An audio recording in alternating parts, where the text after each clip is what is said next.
ತೆಂಗಿನಕಾಯಿ ಕಡುಬು ತುಂಬಾನೇ ಮೃದುವಾಗಿ ಅಷ್ಟೇ ರುಚಿಯಾಗೂ ಕೂಡ ಇರುತ್ತೆ. ಇದು ನಮ್ಮ ಕಡೆ ಮಾಡುವಂತಹ ಬೆಳಗಿನ ಉಪಹಾರ. ನಮಸ್ತೆ, ಕನ್ನಡತಿ ಪಾಕಶಾಲೆಗೆ ಸ್ವಾಗತ. ಇವತ್ತಿನ ರೆಸಿಪಿ ತೆಂಗಿನಕಾಯಿ ಕಡುಬು.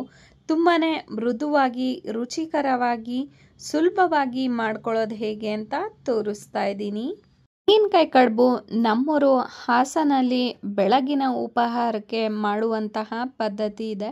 ತೆಂಗಿನಕಾಯಿ ಕಡುಬನ್ನ ಮಾಡಲಿಕ್ಕೆ ಮೊದಲನೇದಾಗಿ 2 ದೊಡ್ಡ ಕಪ್ಪು ರೇಷನ್ ಅಕ್ಕಿನ ತಗೊಂಡಿದ್ದೀನಿ.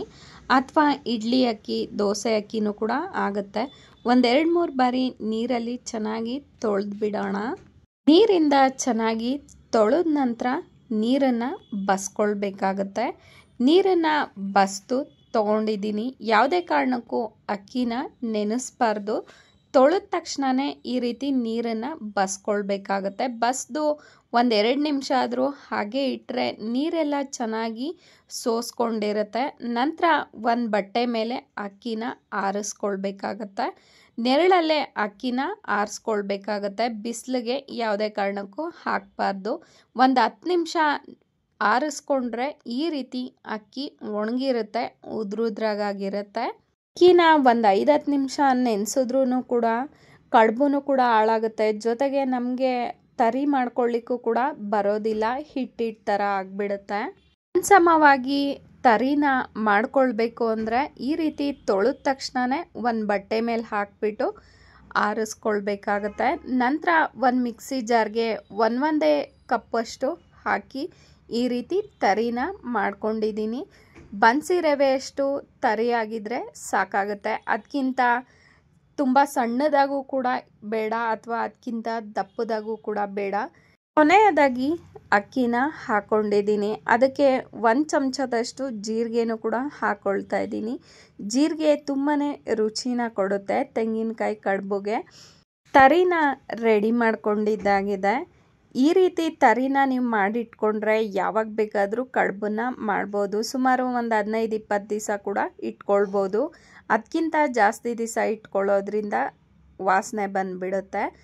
ನಂತರ ಒಂದು ಮಿಕ್ಸಿ ಜಾರ್ಗೆ ನಾನು 1 ತೆಂಗಿನಕಾಯಿನ ತುರಿದು ಹಾಕ್ಕೊಳ್ತಾ ಇದ್ದೀನಿ.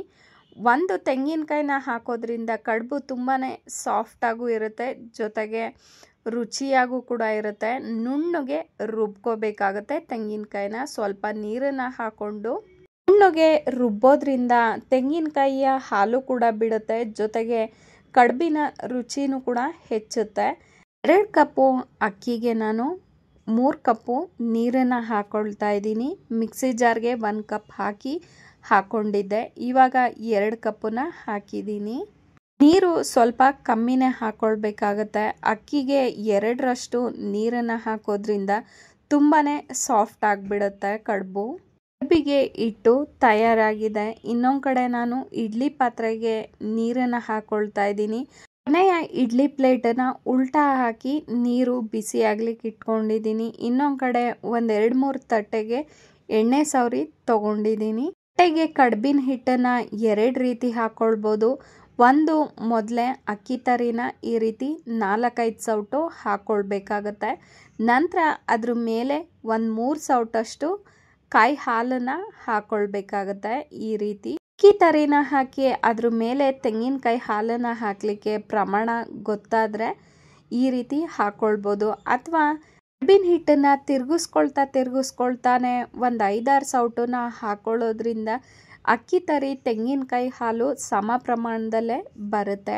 ಈ ರೀತಿಯಾಗಿ 2 ದೊಡ್ಡ ಕಪ್ ಅಕ್ಕಿಯಲ್ಲಿ 2 ದೊಡ್ಡ ತಟ್ಟೆ ಕಡುಬನ್ನ ಮಾಡ್ಕೊಳ್ಬೋದು. ಸುಮಾರು 3-4 ಜನ ತಿನ್ನುವಷ್ಟು ಕಡುಬನ್ನ ಮಾಡ್ಕೊಳ್ಬೋದು. ತಟ್ಟೆಗೂ ಕೂಡ ಇಡ್ಲಿ ಹಿಟ್ಟನ್ನು ಹಾಕಿ ಇಟ್ಕೊಂಡಿದ್ದಾಗಿದೆ. ಇಡ್ಲಿ ಪಾತ್ರೆನೂ ಕೂಡ ತಯಾರಾಗಿದೆ. ನೀರು ಚೆನ್ನಾಗಿ ಕುದ್ದು ಈ ರೀತಿ ಹವೆ ಬರುವಾಗ ತಟ್ಟೆಗಳನ್ನ ಇಟ್ಕೋಬೇಕಾಗುತ್ತೆ. 1 ತಟ್ಟೆನ ಇಟ್ಕೊಂಡ ನಂತರ ನಾನು ಈ ರೀತಿ ಬಿದಿರು ಕಡ್ಡಿನ ಇಟ್ಕೊಳ್ತಾ ಇದ್ದೀನಿ. 2 ಒಂದ್ರ ಮೇಲೊಂದು ಈ ರೀತಿ ತಟ್ಟೆನ ಇಟ್ಕೊಳ್ಳಿಕ್ಕೆ ಸಹಾಯ ಆಗುತ್ತೆ ಅಂತ. 20 ನಿಮಿಷ ಆದರೂ ಬೇಯಿಸ್ಕೊಳ್ಬೇಕಾಗತ್ತೆ. 20 ನಿಮಿಷ ಬೇಯಿಸ್ಕೊಂಡ ನಂತರ ಈ ರೀತಿ ಕಡುಬು ಮೃದುವಾಗಿ ಬೆಂದಿರುತ್ತೆ. ಈ ರೀತಿ ಬಿದಿರು ಕಡ್ಡಿಗಳನ್ನ ಇಡೋದ್ರಿಂದ ಒಂದೇ ಸರಿ 3-4 ತಟ್ಟೆ ಕಡುಬನ್ನ ಮಾಡ್ಕೊಳ್ಬೋದು. ಇಡ್ಲಿ ಪಾತ್ರೆಯಿಂದ ಕಡುಬನ್ನ ತೆಗೆದ ನಂತರ ಒಂದು 10 ಸೆಕೆಂಡ್ ಆದರೂ ತಣಿಲಿಕ್ಕೆ ಬಿಡಬೇಕಾಗತ್ತೆ. ಸ್ವಲ್ಪ ಹೊಗೆ ಕಮ್ಮಿ ಆದ ನಂತರ ಈ ರೀತಿ ಯಾವ ಆಕಾರಕ್ಕೆ ಬೇಕೋ ಆ ಆಕಾರಕ್ಕೆ ಕಟ್ ಮಾಡ್ಕೊಳ್ಬೇಕಾಗತ್ತೆ. ರುಚಿಯಾಗಿ ಮೃದುವಾಗಿ ತೆಂಗಿನಕಾಯಿ ಕಡುಬು ರೆಡಿ. ನೀವು ಕೂಡ ಮಿಸ್ ಮಾಡದೆ ಒಮ್ಮೆ ಮಾಡಿ ನೋಡಿ, ಹೇಗಿತ್ತು ಅಂತ ತಿಳಿಸೋದನ್ನ ಮರಿಬೇಡಿ. ಈ ತೆಂಗಿನಕಾಯಿ ಕಡುಬನ್ನ ತಿನ್ನಲಿಕ್ಕೆ ಬೆಳ್ಳುಳ್ಳಿ ಖಾರ ತುಂಬಾ ರುಚಿಯಾಗಿರುತ್ತೆ. ಸ್ವಲ್ಪ ಬೆಳ್ಳುಳ್ಳಿ ಖಾರ ಜೊತೆಗೆ ತುಪ್ಪ ಇದ್ದರೆ ಅಂತೂ ಇನ್ನೂ ಅದ್ಭುತವಾಗಿರುತ್ತೆ.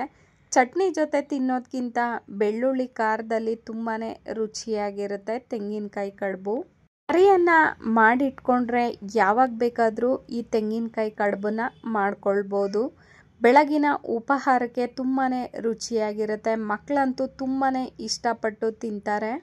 ಹಾಗೆ ನನ್ನ ರೆಸಿಪೀಸ್ ಇಷ್ಟ ಆಗ್ತಾ ಇದ್ದರೆ ದಯವಿಟ್ಟು ಸಬ್ಸ್ಕ್ರೈಬ್ ಮಾಡಿ, ಲೈಕ್ ಮಾಡಿ, ಕಾಮೆಂಟ್ ಮಾಡಿ, ಶೇರ್ ಮಾಡಿ. Thank you so much for watching.